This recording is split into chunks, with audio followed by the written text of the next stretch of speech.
You felt that too, didn't you? That shadow creeping in, those words drowned out by silence. Sex in the backseat, love don't last. She just wanted good time, I wanted to pass. Roll up a blunt, take a hit, fade to black. Welcome to the remix. Thank you. Talk to me. Who is Hxzz? Where did your name come from? My name is Hxzz. It's Hxzz, and it's pronounced Hxzz, obviously. It comes from my actual name, which is Harrison, and it was just my nickname growing up. Yeah. And the X in my name is kind of a shout out to XXXTentacion, who basically got me into making music. Yeah. And yeah, it stands for the unknown, which I've had a lot of unknown in my life. And yeah, it's allowed me to fully embrace this other side to me, who I actually am, which is Hxzz. Yeah. How did you get into music then? Like, you said that he's like a big inspiration. What was like the thing that got you into doing it all? It's a long story, really. Probably need to go back to the start. So my parents moved me and my brothers to France when I was 5 years old. And my two brothers play music, and my dad played music as well. And he was always making us listen to like various artists and genres. Like, we grew up on reggae, rock, rap, whatever. And as I said, like, my dad was a musician, my two brothers were, and I was just there. Like, I can play instruments and my voice is okay, but I didn't know what to do with my life. Yeah. And I was also really sucky at school, and I didn't know what I wanted to do with my life. And one day I picked up my computer, and I was just like, I'm going to play around with FL Studio. Yeah. And I did, and it was awful. But yeah, I just taught myself how to produce, basically. And from there, I was still listening to artists that I grew up on, like Kid Cudi, XXXTentacion, Lil Peep. Yeah. And they just really inspired me to be able to put my pain onto words, and onto the paper and into a song. And yeah, I learned how to record my vocals, and at first it was so bad, but yeah, with time and effort and practice, it just got better. And yeah, I'm here today. So no, it's sick. So like, I've obviously looked at like your social media presence and then your streams. How on earth have some of your songs got like 4 million streams, but then like on your social media you've got like, I think one of your top viewed videos was like 35k. Yeah, how do you get that many streams going, but then like such a low like following on social media? Yeah, I get asked this question a lot, especially nowadays where followers are so important. Yeah. Labels have come to me and they've been like, we really like your music, but your follow count, like your listeners versus your social media presence, there's like a vast difference. Yeah. So I don't know the actual answer to that, but being an influencer is super hard. Yeah. And yeah, I'm just really bad at it. But my streams come from all around the world. Yeah, because I was having a look yesterday. Most of your streams come from Australia. Like your top 5, none of them were UK. It was like everywhere else in the world. Like, why do you think that you've got such like a big like following of like listeners on the other side of the world compared to like here? Because normally it's like your own country, or you know, the city that you've grown up in, not like 30,000 miles away. Yeah. No, I think that just proves that like the industry as a whole today is super international. Yeah. Like, it used to be you were good at music and then you'd perform in your city, you'd go from your city outwards. Yeah. And nowadays you're starting outwards and you're trying to bring it to your city. Yeah. Like, I don't have anyone here, like in Bristol, that I know that listens to my music. I don't know if I could do a show and people would turn up. I don't know. See, that's so insane because like obviously prior to like asking you to come on the show, I have like listened to you for like a decent amount of time. And I think it's insane that like you don't have like a massive UK following, because your music is like so diverse and you can do so many different genres. And that's such an important thing about being an artist, is having like the ability to be fluid with it. So you'd think that you'd be like so much bigger, like on like an international scale. Yeah. And to not have that following is mind blowing. Yeah, it is weird, but as I said, that's the industry today. Yeah. Like kids are sitting in their bedroom on the other side of the world with like a £1,000 laptop or whatever and making music that sounds good because the tools are there for people to do it. Yeah. And yeah, like my streams mainly got big from like montages on like gaming stuff. Like on YouTube, there's this game called Free Fire, and like people use my music there. Yeah. And they get like millions of views, and then they find the song and stream it, etc. But then it doesn't translate into social media. Yeah. So it's hard to make it in social media. Like you can be the best at what you do, but it's such like an oversaturated industry that to try and do anything with it is like so incredibly hard. You need to be super different, super out there, super weird. I think you've got the ability to do it though. I think it's just waiting for it to happen now, because you have the ability 100%. Like everything that you do is so like, it's so unique. So I'm sure that it will eventually happen. Well, I appreciate that. No, it's all good. So when it comes to like you writing your music, are you like a raw emotion, put it onto the page, or do you like meticulously go over your work like again and again and again and make it perfect? I think raw emotion always comes first. Like I never sit down to write, I just sit down to feel, and it just comes to me, and I put the emotion onto the screen and into my ears, and then I come back and craft every word to make it make sense, I think. Yeah, because that's been a way, it's kind of been my therapy throughout all these years, is because I'm a pretty bad talker and I don't really know how to express myself well. So having that has really helped me. Yeah. So yeah. No, I can imagine. Out of all of your music, what would be one song that would perfectly introduce a new listener to you? Oof, that's a really hard one. 'Cause, it depends what you like.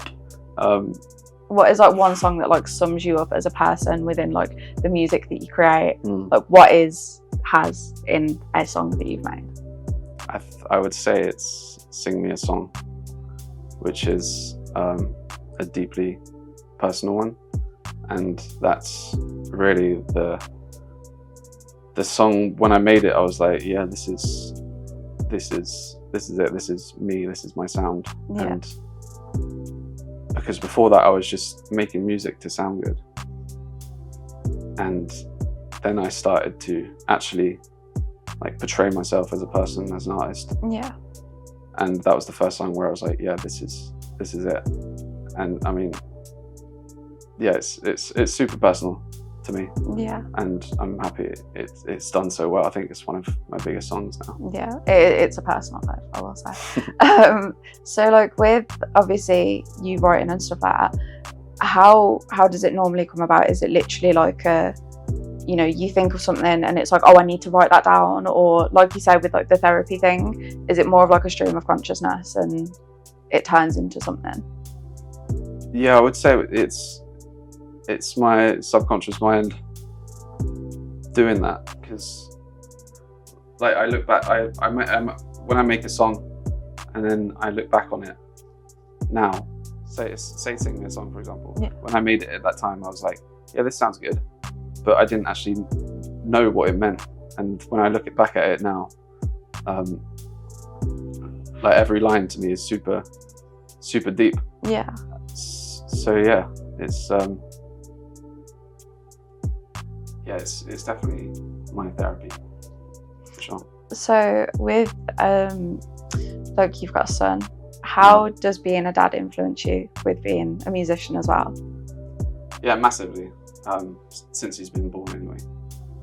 It's definitely changed my perspective on my goals in life and stuff like that. So I want to be able to make music for him to grow up and listen to and feel something. And also I want to change some narratives of like society. Yeah. So for example, my latest song, Man to Man, that's basically me speaking to a generation of young fathers who didn't grow up with that father figure. Yeah. To learn how to respect and what it takes to actually be a man, which is there to protect and to bring up your children. Yeah. What was it like writing that? Because that was a question I was going to ask. Is what was the process like? Because it's a very deep song and it has like such a strong and powerful message with it. Where did it start from? I sat down with the beat and I was thinking of my son and I was thinking of my own life. I had some pretty deep issues in my past when it comes to growing up without that father figure. Yeah. I mean, my dad was there, but I had a stepdad who was quite abusive, and it just, seeing that and then having to bring up a son it just makes you scared, made me scared that I was going to be like that. And I just wanted to write down as a sort of letter to other men, fathers, boys out there, really. No, it is a really powerful song, and like the message behind it it's something that everyone needs to hear, because I do think it's something that isn't spoken about enough. It's like breaking generational trauma and trying to, not be like people that you don't want to be like. And people say it's so easy to like fall into patterns of like what you've grown up with. And I think the fact that you're like trying to move away from that and not repeat those same things for your son is like incredible. And then putting it out there for the world to see as well is like, it's really inspirational. Thanks. It's also just like, I want boys and men to be able to stand on their own too and have their own opinions, and not just like nowadays kids are growing up with stuff they just see on the internet. Yeah. And it's just, it's terrible because they don't get that chance to form their own opinion. Yeah. Which, every opinion matters, but No, I get you. So how well do you think you know your own discography? Pretty well, I think. I mean, I've got like 150 songs, but... So if I was to read you some lyrics, do you reckon you'd be able to tell what songs they're from? Yeah, probably. And then once I've said them and once you've guessed guessed what song it's from, then can you explain a little bit about the lyrics for me? It depends what song, but yeah, sure. Yeah. So we have, because it's suicide, I don't want to let go. I don't feel alright. I think it's time to go cold. Yeah, that's from the song Cold by Talk to me about it. These are all your songs, by the way. It's from my latest album, Death Before Dishonor, which I've got tatted here. Yeah. And obviously that's another shout out to X. He had that on the side of his face. But another sad, deeply personal song that, I've been in places where I wanted to go cold, but I didn't have the balls to do it. Yeah. But I mean, the words speak for themselves. I can't really explain what I meant by that, but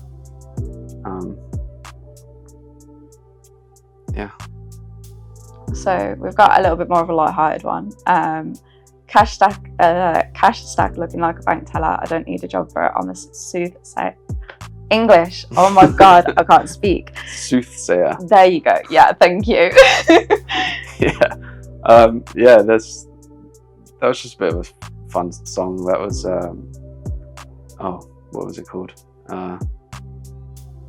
can't remember what it's called. Sugarcane. Sugarcane, that's the one. Yeah, I wanted to play around with because my wife's Colombian.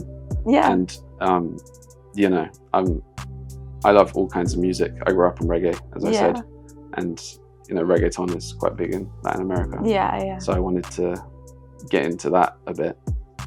So that beat was perfect, and it just, on those songs there's nothing really to say about what, like, explain the words. It's just having a bit of fun. You know, I can be lighthearted as well as deep.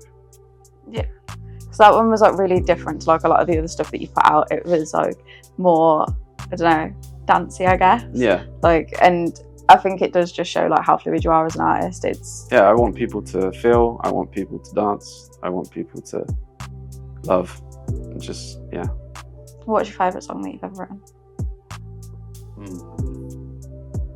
I would say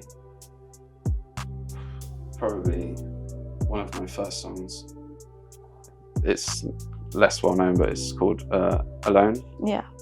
And it's with this artist called Abby Glover. And that's all about my upbringing and like how, again, it's quite personal, but like my stepfather and all that stuff. So I just wanted to, it means a lot to me, that song, and it was kind of the start of the trajectory for me. That one and Sing Me a Song, obviously, which also like cemented me as an artist, kind of thing. Yeah, no. So one final question. Where do you see yourself in the next like 5 to 10 years as an artist and as a person? Right. I see myself as myself still, even more myself. I think I will be genreless. Yeah. Still telling stories, still healing, still having fun. And in terms of a person, I just want to be the best man I can be for my son. Yeah. And maybe mentoring others within the music industry, maybe not, just helping kids out. I'd like to give back to that community kind of thing. So. No, it's beautiful. Thank you. No, thank you. And thank you for driving for what I thought was 3 hours, but it wasn't 3 hours. But thank you so much for driving up and being a part of this. Welcome. I really Thank you for appreciate having it. me. No problem.